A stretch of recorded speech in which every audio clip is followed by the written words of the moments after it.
دوستان، وقتتون بخیر. از شبکه هوش تجاری و داده‌کاوی در خدمتتون هستم. همونطور که در جریان هستین دوره آموزشی پایتون رو داریم که جلسه اول به اتمام رسیده و امیدوارم که مطالب جلسه رو مرور کرده باشین. برای تثبیت مطالبی که توی جلسه اول عنوان شد یک سری تمرین در نظر گرفته شده که توی این ویدیو میخوایم تمرینات رو با هم دیگه حل کنیم. قسمت آخر جزوه 4 تا تمرین کاربردی در نظر گرفته شده که دونه دونه تمرینا رو با هم دیگه انجام میدیم. خب تمرین 1 مربوط به در واقع فرم معرفی هوشمند هست. توی این تمرین میخوایم یک سری دیتاهایی رو از کاربر بگیریم، شامل نام کاربر، شغلش و سال تولدش و یک سری دیتا رو توی خروجی نشون بدیم. میخوایم توی خروجی داشته باشیم سلام به اضافه نام کاربر، شغل شما، شغلی که کاربر وارد کرده و سن کاربر رو بیایم محاسبه کنیم.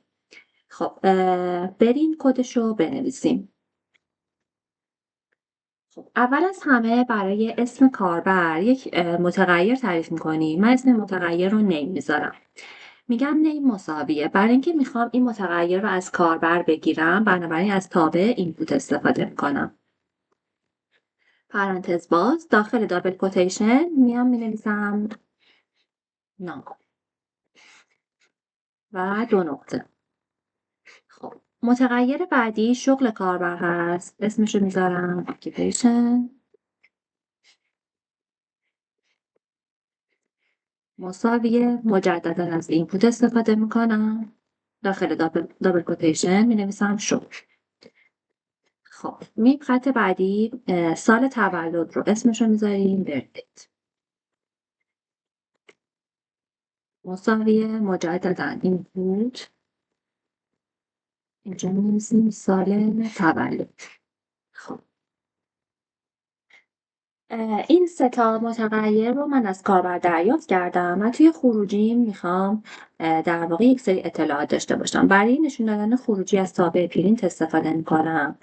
برای اینکه خروجیم خیلی ترتمیز و مرتب باشه از متد اف استرینگ استفاده میکنم. یه اف میذارم، یه دابل کوتیشن و داخلش مینویسم، به فارسی مینویسم نام، 2 نقطه، بعد در واقع متغیر نام رو فراخوانی میکنم. برای اینکه بیام خط بعد یک بک ان میذارم.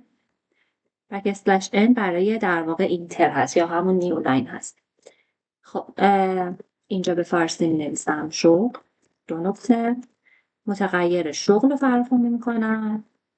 مجددا برای اینکه بیام خط بعد یک بک ان میذارم و به فارسی مینویسم سن.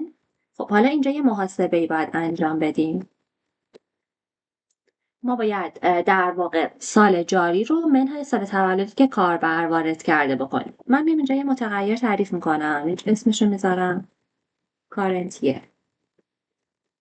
سال 1404 هستیم. خب و اینجا میام مینویسم در واقع میخوایم کارنتیه رو منهای سال تولدی که کاربر وارد کرده بکنیم. نکته این ماجرا اینه که در واقع وقتی از تابع اینپوت استفاده میکنیم همه خروجی هامون از نوع استرینگ هستن.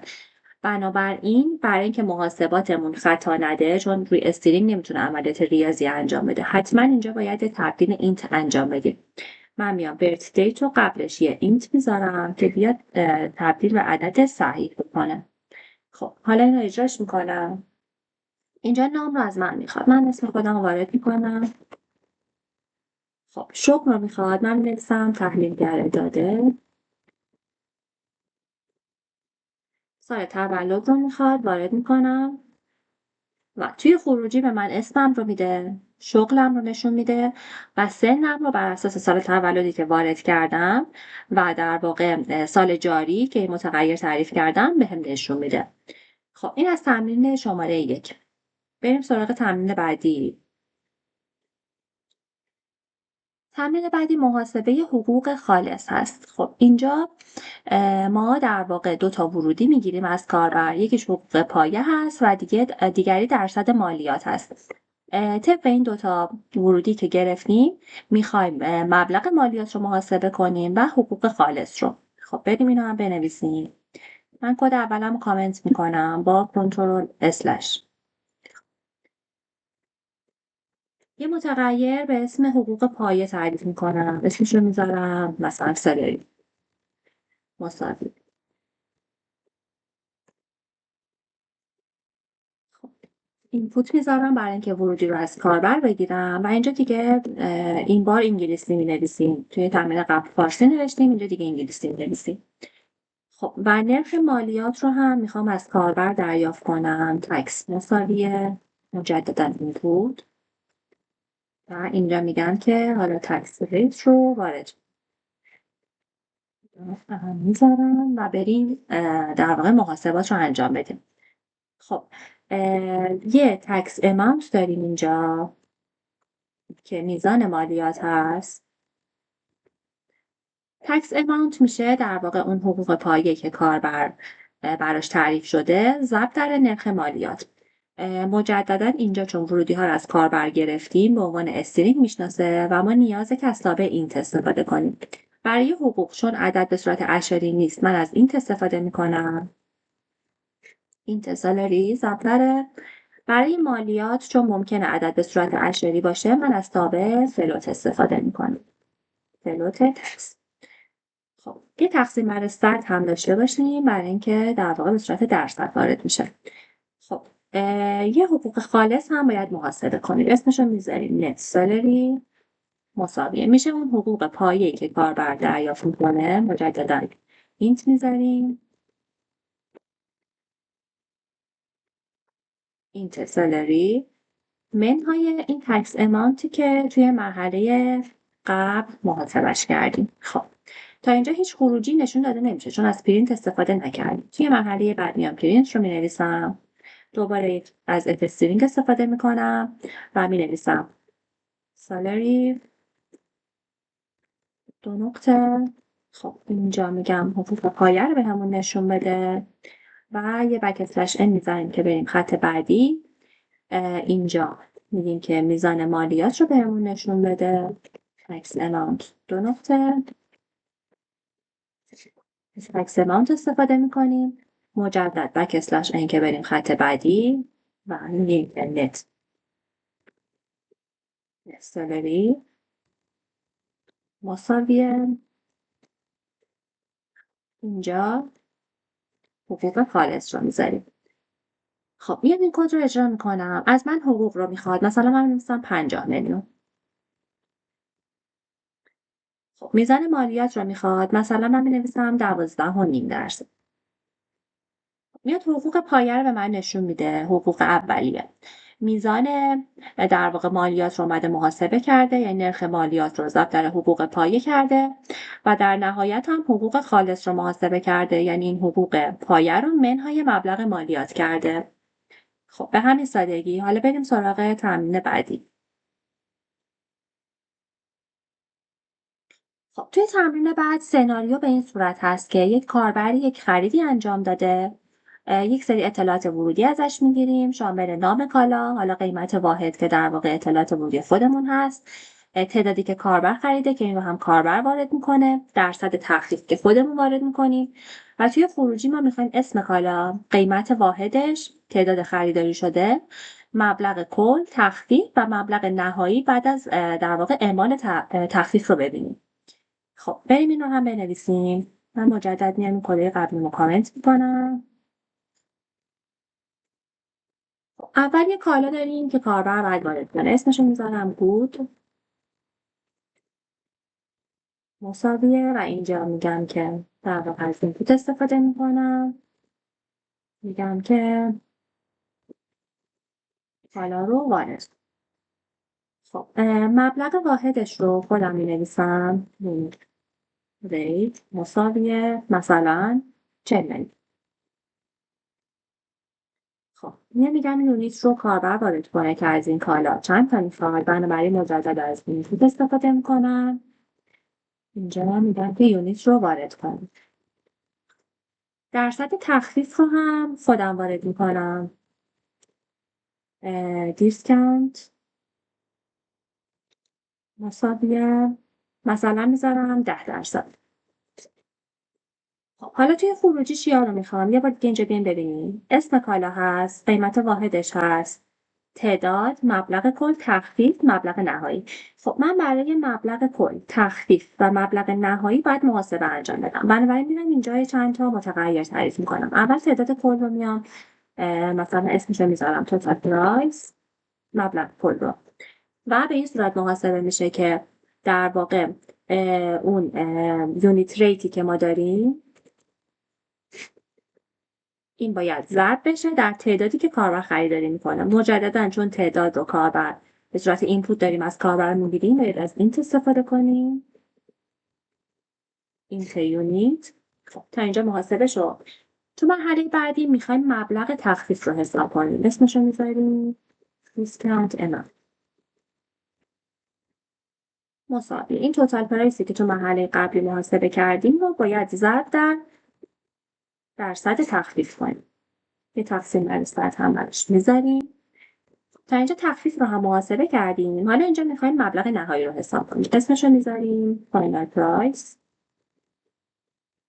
مساویه میشه اون توتال پرایسی که تو مرحله قبل محاسبه کردیم منهای مبلغ تخفیفی که حساب کردیم. دیسکانت. خب تا اینجا خروجی رو محاسبه کردیم. حالا باید بریم توی خروجی نشون بدیم، نمایش بدیم. پس پرینت استفاده میکنیم. پرینت مجددا میذارم به استرینگ. خب میذارم در واقع خروجی اولم اسم کالا باشه و میگم که بیا از متغیر بود بخونیم. میام بعد بابت اسمش خط بعدی و میگم که در واقع خروجی بعدی یونیت ریت باشه. یونیت ریت رو نشون بده. بکسلش ان خروجی بعدی یونیت باشه. یونیت رو نشون بده. مجددا بکسلش ان خروجی بعدی توتال پرایس باشه و بیا اینجا توتال پرایس رو من نشون بده. بکسلش ان یا خط بعدی که واضح تر باشه. خب اینجا میخوام مبلغ تخفیف رو نمایش بده. دیسکانت امانت رو میزنم. بکسلش ان خروجی بعدی فاینال پرایس.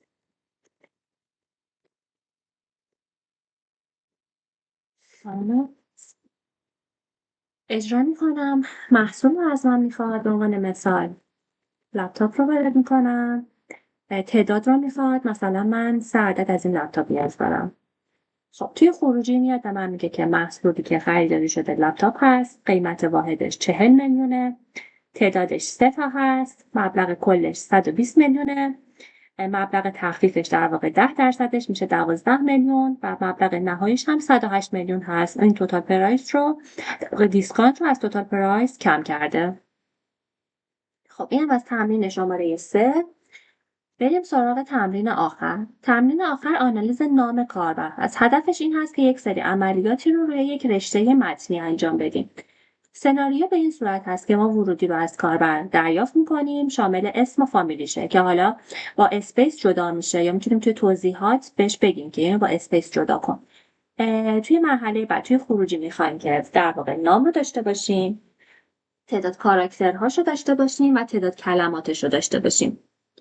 خب بریم کد این رو هم بنویسیم. من مجدد کد قبلی کامنتش کنم که توی خروجی برام مشکل ساز نشه. خب ما یه متغیر نیم تعریف میکنیم و از اینپوت استفاده میکنیم برای اینکه ورودی رو از کاربر بگیریم. اینجا من بنویسم please enter your full name. اسم کاملش رو وارد میکنه. توی مرحله بعد من میخوام که در واقع تعداد کاراکترهاشو بشمارم. این متغیر به اسم مثلا فرد تعریف میکنم. اینو میذارم در واقع این متغیری که گرفتیم رو میخوایم طول رشتهش رو حساب کنیم. از تابع لن استفاده میکنیم. لن نیم. حالا از اونجایی که ممکنه در واقع وقتی که کاربر داره نیم رو وارد میکنه یک سری اسپیس اضافه، یک سری کاراکتر اضافه اول یا آخر اسمش بذاره، اینجا میتونیم از تابع استریپ استفاده کنیم که میاد اون کاراکترهای اضافه رو حذف میکنه که به خطا نخوریم. برای در واقع حالا بیشتر مطمئن بشیم که خروجیمون خروجی درستی هست. یه متغیر دیگه تعریف میکنم به اسم ورد. اینجا میخوایم تعداد کلمات رو بشماریم. ببینید حالا ممکنه که در واقع اسمی که وارد میکنه چند حرفی باشه، چند کلمه ای باشه، ممکن حالا چند اسمی باشه، اسمش دو سه قسمت باشه، فامیلی جدا باشه، یا اینکه یه اسم باشه یه فامیلی باشه. یعنی در هر صورت ما بیشتر از دو تا کلمه اینجا داریم. خب برای محاسبه این داستان دوباره از تابع لن استفاده میکنم. منتها قبلش باید بیام اون ورودی که از کاربر گرفتم رو بر اساس فاصله‌ای که بین کلمات گذاشته بشکنم. اینجا از متد اسپلیت استفاده میکنم و اینجا توی پرانتز بهش، توی دابل کوتیشن بهش میگم که جدا کننده من اسپیس هست. حالا برای اینکه این موارد رو توی پیج نشون بدم مجددا از اف استرینگ استفاده میکنم و میگم که در واقع اول یه نیم رو به من نشون بده که متغیر نیم هست تک اسلش ان و میتونم بگم که کاراکترها رو به من نشون بده. حالا میتونم کانت هم بذارم که مشخص بشه تعدادشون رو دارم مینویسم و اینجا میگم که متغیر تر رو به هم نشون بده بک اسلش ان. اینجا میگم که کانت نقطه. خب اینجا هم ورد رو به من نشون بده. خب این اجرا میکنم. اسم من رو میخواد، اسمم رو وارد میکنم.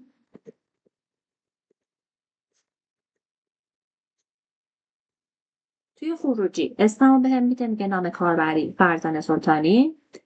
تعداد کاراکترها 15 تا اومده، همه رو شمرده، اسپیس رو هم شمرده و تعداد کلمات بر اساس اسپیسی که بین اسم فامیلی گذاشتم میاد در واقع شمارش میکنه، عدد 2 رو به من نشون میده. خب دوستان این از تمرینات جلسه اول. امیدوارم که براتون مفید باشه. وقتتون بخیر. خدا نگهدار.